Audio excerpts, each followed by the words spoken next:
warahmatullahi wabarakatuh. Waalaikumsalam warahmatullahi wabarakatuh. Selamat pagi semuanya. Pagi. Apa kabarnya hari ini? Baik. Alhamdulillah baik ya. Meskipun cuaca di sini sedang hujan, tapi mudah-mudahan tidak menyurutkan semangat kalian untuk tetap belajar ya. Siap belajar? Siap. Semangat. Untuk KM silakan dipimpin terlebih dahulu sebelum dimulai pembelajaran. Sebelum kita memulai pembelajaran, marilah kita berdoa di dalam hati masing-masing. Berdoa mulai.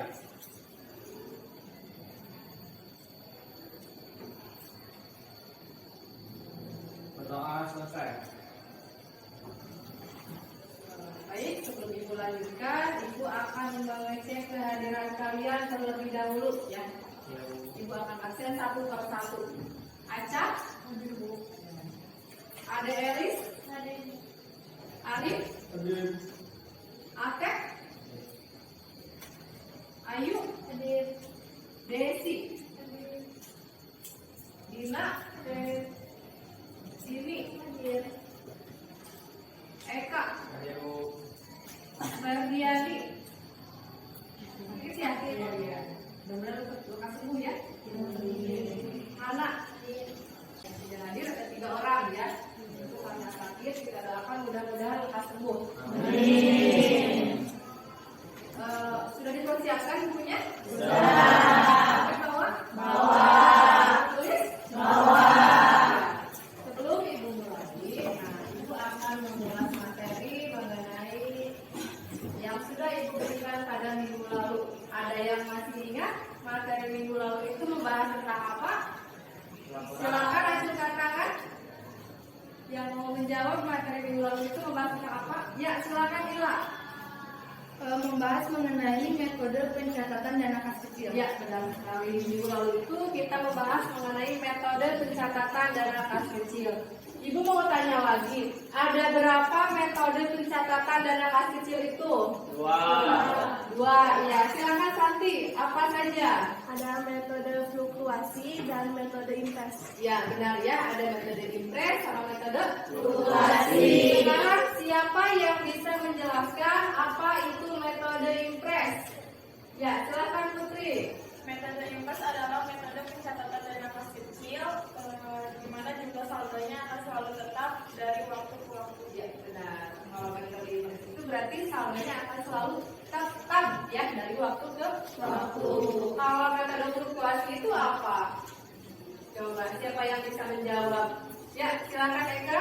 Metode fluktuasi adalah sistem metode pencatatan dana kas kecil yang dimana pada pengisian kembali saldonya akan terus berubah tergantung keperluan dari perusahaan tersebut. Ya, benar. Kalau metode fluktuasi berarti saldonya akan selalu berubah. Berubah. Karena pengisiannya disesuaikan dengan kebutuhan perusahaan. Ya, itu untuk materi minggu kemarin. Nah, untuk minggu sekarang kita akan membahas mengenai pelaporan aktivitas kas kecil.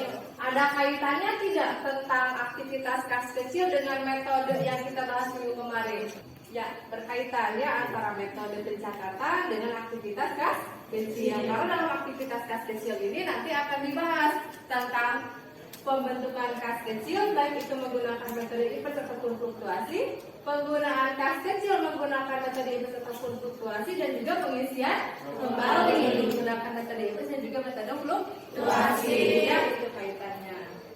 Nah, sekarang Ibu akan sampaikan tujuan pembelajaran yang akan kita capai dalam pembelajaran kali ini ya. Nah, melalui kegiatan mengamati tayangan slide PowerPoint, diskusi dan tanya jawab, peserta didik dapat yang pertama menganalisis pelaporan aktivitas kas kecil tentang pembentukan kas kecil ya dengan benar.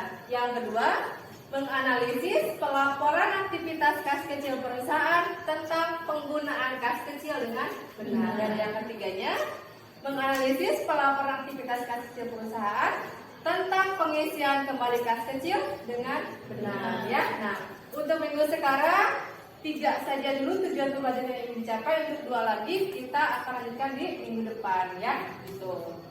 Nah, sekarang Ibu akan memberikan gambaran sedikit mengenai manfaat. Kenapa sih kita harus mempelajari aktivitas kas kecil ini. Nah, ini diharapkan karena kan suatu saat kalian itu pasti akan lulus dari sekolah ya, dan pastinya akan bekerja di perusahaan ya. Nah, kalau kalian bekerja di perusahaan, setidaknya kalau kita sudah punya dasar mengenai bagaimana apa itu kas kecil, nanti pastinya kita tidak akan bingung lagi karena sudah ada gambaran ya. Nah, sekarang ibu akan tanya lagi, kalian dikasih uang sama ibu atau orang tua? Kasih. Berapa? 20. Ada yang 20.000, ada yang 50.000? Nah, Ada yang hebat. Kayak sekali hari nggak habis tidak?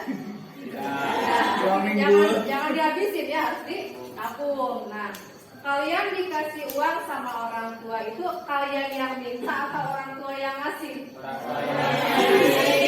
Kebanyakan orang tua yang ngasih. Nah, kalau dalam aktivitas kas kecil ini ada pengajuan dulu ya nanti kepada pihak pimpinan. Nah, sama aja seperti kalian minta uang ke orang tua. Itu termasuk ke pembentukan ya, pembentukan uang jajan. Kalau di perusahaan pembentukan kas kecil. Uang tersebut nanti digunakannya untuk apa? Untuk keperluan sehari-hari. Beli jajan, beli apa lagi? Beli seblak. Beli apa lagi? Beli alat tulis? Ya, dan beli keperluan-keperluan yang lain. Itu kebutuhan kalian ya. Sama di kas kecil juga itu digunakan untuk kebutuhan perusahaan ya. Terus kalau uangnya habis apa gimana? Sama dikasih jemput juga ya. Kalau saldonya sudah habis pasti akan diisi kembali, akan diminta kepada pihak perusahaan. Langsung saja ibu ke materi yang pertama itu. Nah, di sini ada pertanyaan.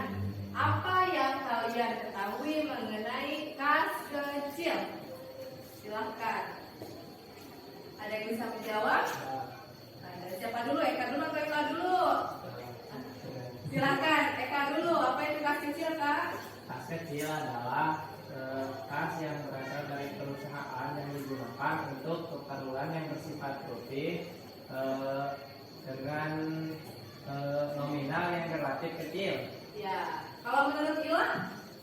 Dana kas kecil merupakan dana yang telah disediakan oleh perusahaan untuk membiayai biaya operasional perusahaan yang jumlahnya relatif kecil, rutin, serta sifatnya mendadak. Ada pembentukan kas kecil, penggunaan kas kecil, dan juga pengisian kembali kas kecil. Ya. Kas kecil di sini dapat dilakukan perusahaan dengan cara yang pertama, mengestimasi jumlah kas yang dibutuhkan perusahaan, ataupun yang bisa juga disebut dengan merencanakan jumlah kas yang dibutuhkannya. Misalkan perusahaan membutuhkan saldo sebesar 2 juta untuk 1 bulan ya, maka jumlah itu yang nanti akan diajukan kepada pihak perusahaan ataupun pihak benda. Nah, berikutnya ada penggunaan kas kecil. Di sini ada contoh kegiatan operasional dengan nominal yang relatif kecil, seperti pembelian materai, pembelian bensin. Apalagi ada yang bisa menjawab atau memberikan tambahan? Ya, benar, pembelian ATK. Apalagi? Perlengkapan juga benar. Ya, apalagi silakan? Uang makan karyawan. Ya, uang makan karyawan atau bisa juga disebut dengan biaya konsumsi. Apalagi ada yang angkut? Ya, benar, biaya angkut. Yang lain? Biaya listrik, telepon, dan air. Ya, untuk pengisian kembali kas kecil di sini disesuaikan dengan metode pencatatan yang digunakan ya. Kalau misalkan perusahaan menggunakan metode impres, maka pengisian kembalinya harus berapa? Harus sejumlah dengan pengeluaran yang telah dikeluarkan perusahaan. Tapi kalau menggunakan metode fluktuasi, jumlah pengisian kembalinya itu bisa kurang, bisa lebih, atau sama dengan jumlah pengeluaran. Silakan dibuat dulu kelompoknya. Satu kelompok itu 4 orang, ya. Ya, silakan bisa dibuat dari sekarang kelompoknya. LKPD-nya kepada kalian ya, kepada masing-masing kelompok. Silakan kalian bisa langsung mengerjakannya dan juga bisa mengakses link tersebut untuk mencari jawabannya ya. Dan bisa juga melihat dari buku paket dan juga bahan ajar yang sudah Ibu berikan ya. Ya.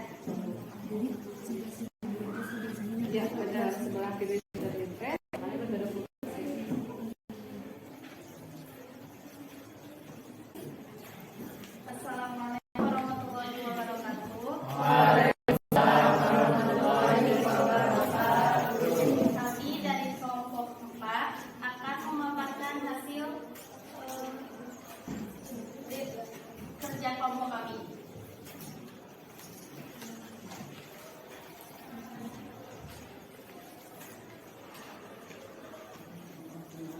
Berdasarkan pemahaman kelompok kami, analisis surat aktivitas kas kecil pada ekspedisi Napoleon. Hasil analisis yang pertama, aktivitas pembentukan kas kecil terjadi pada tanggal 1 Mei dengan pengisi dana kas kecil sebesar 1 juta rupiah. Yang kedua, aktivitas penggunaan atau pengeluaran kas kecil terjadi pada tanggal 6 Mei membeli materai sebesar Rp15.000, 10 Mei membayar listrik sebesar Rp175.000, 11 Mei membayar biaya perjalanan pimpinan sebesar Rp650.000, 15 Mei membayar ATK sebesar Rp100.000. Yang ketiga, aktivitas pengisian kembali kas kecil. Pada tanggal 20 Mei 2020 dilakukan pengisian kembali dana kas kecil. Jika menggunakan metode invest, pengisian kas kecil sejumlah pengeluaran kas kecil yaitu Rp940.000. Jika menggunakan metode fluktuasi, pengisian kas kecil boleh sejumlah pengeluaran, boleh kurang ataupun lebih dari jumlah pengeluaran kas kecil. Saya perwakilan dari kelompok 5 ingin bertanya, apakah transaksi pada tanggal 13 Mei termasuk dalam transaksi dana kas kecil? Akan menjawab pertanyaan yang diberikan oleh Selvi.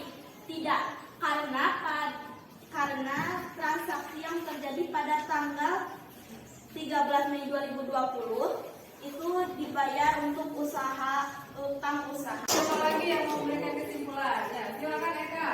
Dari penjelasan tersebut saya mendapatkan kesimpulan bahwa dalam pembelajaran ini kita belajar aktivitas kas kecil dimulai dari pembentukan kas kecil, pengeluaran kas kecil, dan pengisian kembali dana kas kecil. Udah. Ya, baik, terima kasih juga untuk Eka. Ya, baik. Jadi, Ibu simpulkan juga dari di awal memang kita mengenai pembelajaran kas kecil dan saya tadi ada aktivitas kas kecil. Ibu akan berikan soal untuk evaluasi pada pertemuan kali ini. Nah, ini sifatnya individu.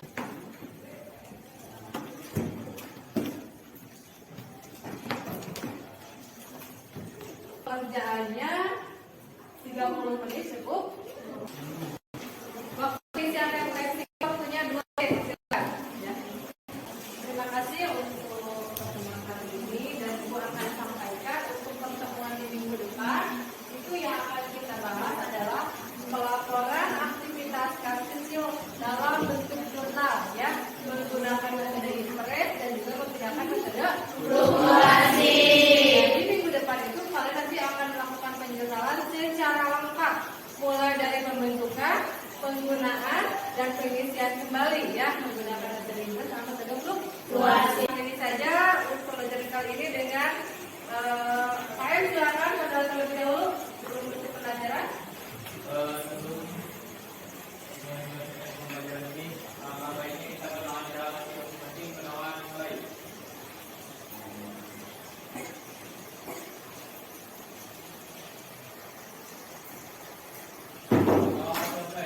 Dari Ibu, wassalamualaikum warahmatullahi wabarakatuh.